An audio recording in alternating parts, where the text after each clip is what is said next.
नमस्कार साथियों, स्वागत है आप सभी का world affairs with Ravi sir में। मेरा नाम है रवि मोहन शर्मा। साथियों, आप सभी के सामने एक ऐसा टॉपिक लेकर के मैं आया हूं जो लगातार चर्चा में है और उसमें से साजिश की बू आ रही है। आप सभी को बता दूं कि भारत में तकनीकी क्षेत्र में कुछ ऐसे संयोग घटित हो रहे हैं जिससे आप सभी के मन में यह संशय जा रहा होगा कि आखिर देश में चल क्या रहा है। बीते दिनों दुबई एयर शो में भारतीय वायुसेना का तेजस फाइटर जेट क्रैश हुआ और उसमें हिमाचल प्रदेश के विंग कमांडर नमान सस्याल की मृत्यु हुई। अब उसके बाद इसरो, जिसके सैटेलाइट्स पीएसएलवी ने अब तक एक लंबी सफलता हासिल की है और लोग पीएसएलवी पर जमकर भरोसा करते हैं और लोगों का तो यहां तक मानना है कि यदि कोई सैटेलाइट पीएसएलवी से छोड़ा गया है तो उसे संभवतः जरूर सफलता मिलेगी। जिस पीएसएलवी पर लोगों का इतना विश्वास जुड़ा हो वो रॉकेट असफल हो जाए, वो भी साल में 2 बार। इससे पहले मई 2025 में पीएसएलवी C61 को भी ऐसी ही नाकामी मिली थी। अब सवाल उठता है कि जिस इसरो ने भारत को इतना नाम दिलाया हो, इतनी पहचान दिलाई हो, चंद्रयान 3 जैसी लैंडिंग कराई हो, आदित्य L1 मिशन चलाया हो, मतलब कई प्रकार के मिशन में उपलब्धि दिलाई हो, उसी इसरो को साल 2026 की शुरुआत में ही इतनी बड़ी असफलता मिली हो। सोचिए उससे इसरो को इस समय कितने प्रश्नों से गुजरना पड़ रहा होगा। आप देखिए 2026 की शुरुआत ही इतनी खराब हुई है कि भाई हम लोग कह सकते हैं कि एक C62 रॉकेट जो है मेरे प्यारे साथियों असफल हो गया। सबसे बड़ी बात है कि भैया पीएसएलवी तो हमारा रेगुलर अपडेट वाला है और इसके सभी तरीके वैज्ञानिक भली बात समझते हैं और आपको तो इसके सभी सिस्टम के बारे में जानकारी भी है, ये कैसे चलता है, कैसे काम करता है, फिर ये फेल कैसे हुआ। ये अपने साथ अन्वेषा सैटेलाइट लेकर के जा रहा था और आप सभी को बता दूं ये अन्वेषा सैटेलाइट जो था साथियों, ध्यान से समझिएगा, और ये अन्वेषा हमारे डीआरडीओ सैटेलाइट द्वारा बनाया गया है और इस अन्वेषा सैटेलाइट में हाइपर स्पेक्ट्रल तकनीकी लगी हुई है जो कि जंगलों की गहराई से लेकर के युद्ध के मैदान में छिपी छोटी से छोटी चीज को भी ढूंढ कर निकाल सकती है। साथ में ये सिर्फ फोटो क्लिक नहीं करती है बल्कि रोशनी के उन रंगों को भी देख लेती है जिसे इंसान की आंख नहीं देख सकती। ये साधारण सैटेलाइट तस्वीरों को एक जासूसी कैमरे में बदल देती है और इस खास तकनीकी को हाइपर स्पेक्ट्रल कहा जाता है।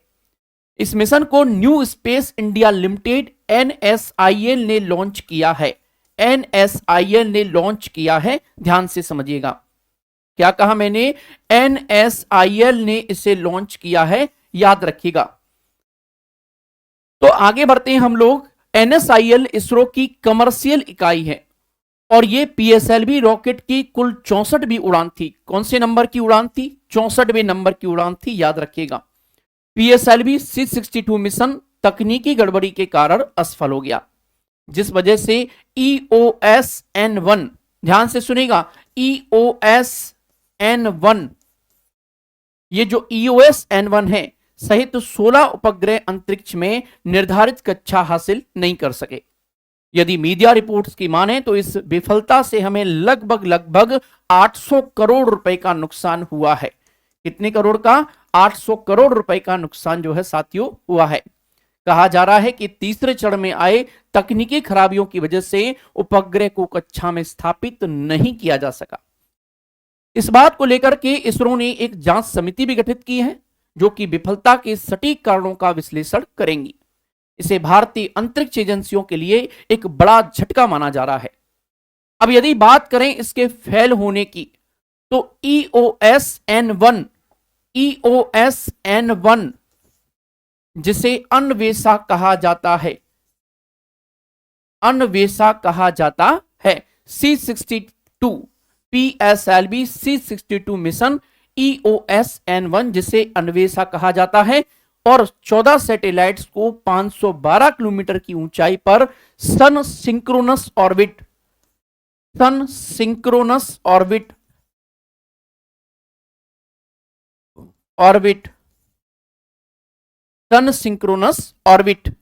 SSO में स्थापित होना था।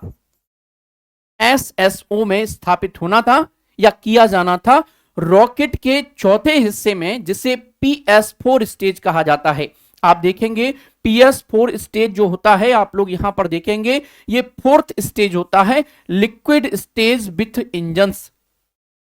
PS4 इसको दोबारा चालू किया जाना था ताकि इसे वापस धरती की ओर मोड़ा जा सके। फिर स्पेन का एक स्टार्टअप जिसका नाम था KID यानी कि कैस्ट्रोल इनिशियल टेक्नोलॉजी डेमोन्स्ट्रेट, कैप्सूल जो है इससे अलग हो जाता।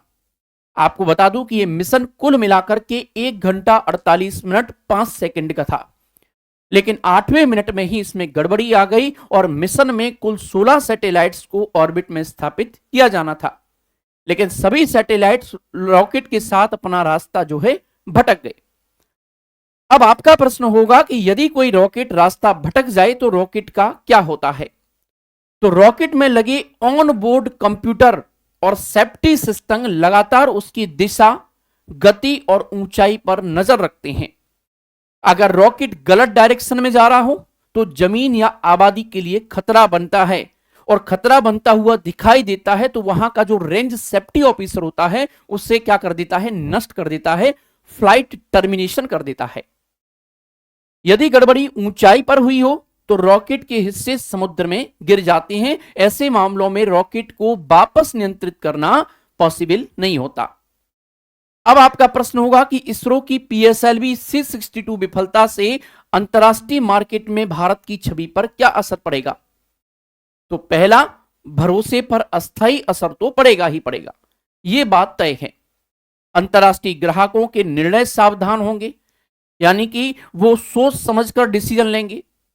जैसे अंतरराष्ट्रीय एजेंसी अपने इंश्योरेंस प्रीमियम को बढ़ा देंगी। दूसरा, इसरो से तकनीकी रिपोर्ट मांगेंगी और अगले कुछ मंथ तक इंतजार की रणनीति अपनाएंगी। तीसरा हो जाएगा स्पेस एक्स और अन्य देशों की थोड़ी बढ़त मिलेगी, देशों को थोड़ी सी बढ़त मिलेगी। जैसे जाक्सा को, चाइना के स्पेस एजेंसी को क्या मिलेगा? थोड़ी सी बढ़त मिलेगी। उन लोगों को अपनी और छवि सुधारने का मौका मिलेगा और बेहतरीन मौका मिलेगा। हालांकि अंतरराष्ट्रीय मार्केट में भारत की छवि पूरी तरह से खराब नहीं हुई है, बस अस्थायी चिंता बढ़ी है। देखिए, किसी भी मिशन के सक्सेस से देश का नाम होता है, संस्था का नाम होता है।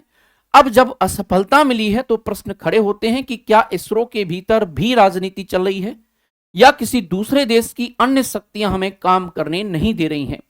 इस तरह के कई सवाल मेरे और आपके सभी के मन में आते हैं। लेकिन आप इस विषय पर क्या सोचते हैं कमेंट बॉक्स में जरूर बताएं। और यदि आप पहली बार मुझे सुन रहे हैं तो इस सेशन को शेयर जरूर कीजिएगा और चैनल को सब्सक्राइब जरूर कीजिएगा। इसी के साथ मैं वाणी को विराम देता हूं। धन्यवाद, जय हिंद। अगली बार इसी प्रकार के टॉपिक के साथ मैं उपस्थित रहूंगा। तब तक के लिए आप मुझसे जुड़े रहें। शुक्रिया।